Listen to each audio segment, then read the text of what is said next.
पंतप्रधान नरेंद्र मोदी 26 सप्टेंबरला पुण्याच्या दौऱ्यावर सिव्हिल कोर्ट ते स्वारगेट भुयारी मेट्रोच्या मार्गाचं मोदींच्या हस्ते होणार लोकार्पण। राज्यातील सरपंच उपसरपंचांच्या मानधनात दुप्पट वाढ करण्याचा सरकारचा निर्णय। ग्राम विकास मंत्री गिरीश महाजनांची माहिती।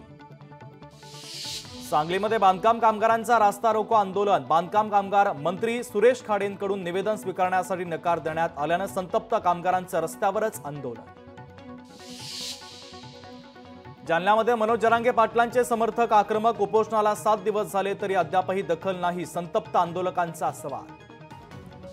कोल्हापूरमध्ये शिवसेना उद्धव बाळासाहेब ठाकरे पक्षाच्या पदाधिकाऱ्यांचा मेळावा। मेळाव्यात कोल्हापूर जिल्ह्यातील सर्व पदाधिकाऱ्यांची उपस्थिती। धाराशिव जिल्ह्यात धनगर समाजाचा रास्ता रोको आंदोलन। धनगर समाजाला एसटी प्रवर्गातून आरक्षण देण्याची मागणी। तातडीनं मागण्या पूर्ण न झाल्यास तीव्र आंदोलनाचा इशारा। सातारामध्ये पंचायत समितीला शिवसेना उद्धव बाळासाहेब ठाकरे पक्षाचा इशारा। रेवंडी गावातील पाणी प्रश्न न सुटल्यास पंचायत समितीला टाळं ठोकण्याचा इशारा।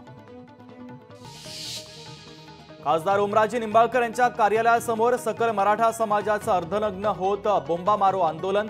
50% ओबीसी मधून आरक्षणाला आपला पाठिंबा आहे का, याबाबत भूमिका स्पष्ट करण्याची आंदोलकांची मागणी।